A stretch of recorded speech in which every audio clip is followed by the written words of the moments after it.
Hey guys, what's up? It's me, Greg, also known as the Gamer G, whatever you want to call me. And today we have some Battlefield gameplay on Surprise Sunday. And today I'm going to tell you a scary story. Ooh. These stories come from creepypasta.com, so go check them out. Link will be in the description, all that good stuff. And yeah, so let's get into the story. During my childhood, my family was like a drop of water in a vast valley, in a vast river, never remaining in one location for long. We settled in Rhode Island when I was 8, and there we remained until I went to college in Colorado Springs. Most of my memories are rooted to Rhode Island, but there are fragments of the attic in my brain which belong to various homes we had lived in when I was much younger. Most of these memories are unclear and pointless. Chasing after another boy in the backyard of a house in North Carolina, trying to build a raft to float on a creek behind the apartment we rented in Pennsylvania, and so on. But there is this one set of memories which remains as clear as glass, as though they were just made yesterday. I often wonder whether these memories are simply lucid dreams produced by the long sickness I had experienced that spring. But in my heart, I know they're real. We were living in a house just outside the bustling metropolis of New Vineyard, Maine. Population 643. It was a large structure, especially for a family of 3. There were a number of rooms that we didn't see in the 5 months we resided there. We lived there. In some ways, it was a waste of space. But it was the only house on the market at the time, at least within an hour's commute to my father's workplace. The day after my 5th birthday, attended by my parents alone, I came down with a fever. The doctor said I had mononucleosis, which meant no rough play food and more fever for at least another 3 weeks. It was horrible timing to be bedridden.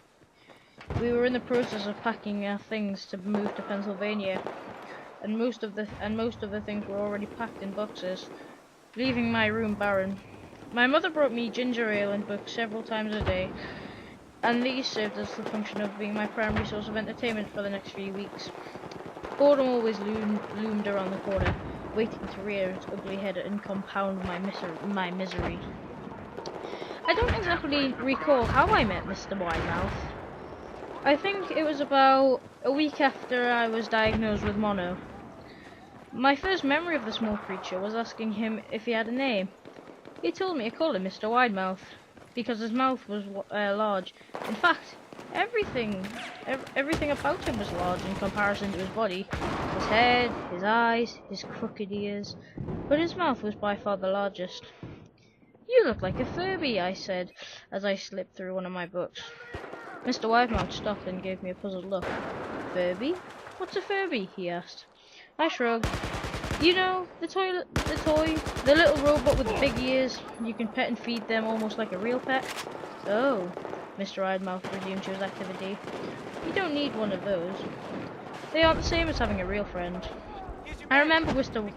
Widemouth disappearing every time my mother stopped to check on me. I lay under your bed," he later explained. "I don't want your parents to see me because I'm afraid they won't let us play anymore." We didn't do much during those first few weeks. Mr. Widemouth just looked at my books, fascinated by the stories and pictures they contained. The 3rd and 4th morning after I met him, he greeted me with a large smile on his face. "I have a new game we can play," he said. "We have to wait until your mother comes back to check on you because she can't see us playing it. It's a secret game." After my mother delivered more books and soda at the usual time, Mr. Widemouth slipped out from under my bed and tugged my hand. "We have to go to the room at the end of the hallway," he said. I objected at first, as my parents had forbidden me to leave my bed without their permission, but Mr. Widemouth persisted until I gave in. The room in question had no furniture or wallpaper. Its only distinguished feature was a window opposite the doorway. Mr. Widemouth darted across the room and gave the window a firm push, flinging it open. He then beckoned me to look out the ground below. We were on the second story of the house, but it was on a hill, and from this angle the drop was farther than 2 stories due to the incline. I like to pretend up here, Mr. Widemouth explained. I pretend that there's a big, soft trampoline below this window, and if you jump and pretend hard enough, you bounce back up like a feather. I want you to try. I was 5 years old with a fever, so only a hint of skepticism darted through my thoughts as I looked down, considering the possibility. It's a long drop, I said, but that's all part of the fun. I don't want it. It wouldn't be fun if it was a short drop. If it were that way, you may as well just bounce on a real trampoline. I toyed with the idea, picturing myself falling through thin air to bounce on the back to the window on something unseen by human eyes. But the realist in me prevailed. Maybe some other time, I said. I don't know if I have enough imagination. I could get hurt. Mr. Widemouth's face contorted into a snarl, but only for a moment. Anger gave way to disappointment. If you say so, he said. He spent the rest of the day under my bed, quiet as a mouse. The following morning, Mr. Widemouth arrived, holding a small box. I wanted to teach you how to juggle, he said. Here are some things you can use to practice before I start giving you lessons. I looked in the box. It was full of knives. My parents would kill me, I shouted, horrified that Mr. Widemouth had brought knives into my room. Objects that my parents would never allow me to touch. I'll be spanked and grounded for a year. Mr. Widemouth frowned. It's fun to juggle with these. I want you to try it. I pushed the box away. I can't. I'll get in trouble. Knives aren't safe to just throw around in the air. Mr. Widemouth's frown deepened into a scowl. He took the box of knives and slid under my bed, remaining there for the rest of the day. I began to wonder how often he was under me. I started having trouble sleeping after that. Mr. Widemouth often woke me up at night, saying he put a real trampoline under the window, a big one that I couldn't see in the dark. I always declined and tried to get back to sleep, but Mr. Widemouth persisted. Sometimes he'd stay by my side until morning, encouraging me to jump. He wasn't so fun to play with anymore. My mother came in one morning and told me I had permission to walk around outside. She thought the fresh air would be good for me, especially after being confined in my room for so long. Ecstatic, I put on my sneakers and trotted out to the back porch, yearning for the feeling of sun on my face. Mr. Widemouth was waiting for me. I have something I want you to see, he said.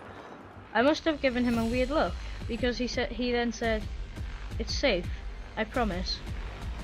I followed him to the beginning of a deer trail which ran through the woods behind the house.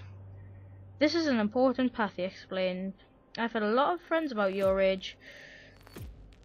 When they were ready, I took them down this path to a special place. You aren't ready yet, but one day I hope to take you there. I returned to the house, wondering what kind of place lay beyond that trail. 2 weeks after I met Mr. Widemouth, the last load of things had been packed into a moving truck. I would be in the cab of the truck, sitting next to my father for the long drive to Pennsylvania. I considered telling Mr. Widemouth that I was going to be leaving, but even at 5 years old, I was beginning to suspect that perhaps the creature's intentions were not to my benefit. Despite what he said otherwise, for this reason, I decided to keep my departure a secret. My father and I were in the truck at 4 AM. He was hoping to make it to Pennsylvania by lunchtime. Tomorrow, with the help of the endless supply of coffee and a six-pack of energy drinks.